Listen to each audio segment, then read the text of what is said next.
Saan kaya yun si Bay?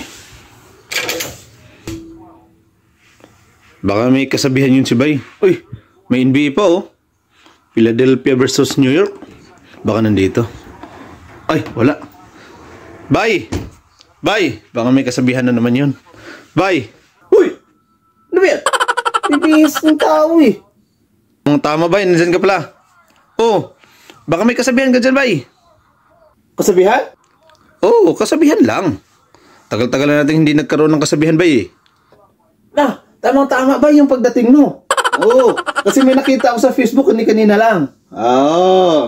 Kasi yung kasabihan na itong mga Bay, naniniwala ako. Simula nung elementary pa lang ako, tsaka nag-high school ako. Kasi tinuturo sa school yan eh.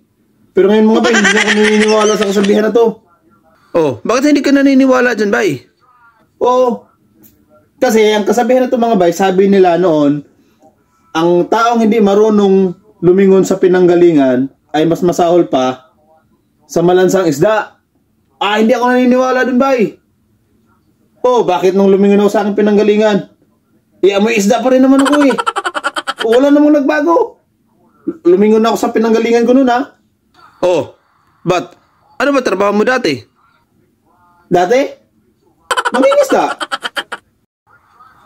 Oh, di ba nasa abroad ka? Oh, ngayon nasa abroad na ako. Anong trabaho mo ngayon? Trabaho sa abroad? Mangingisda pa rin.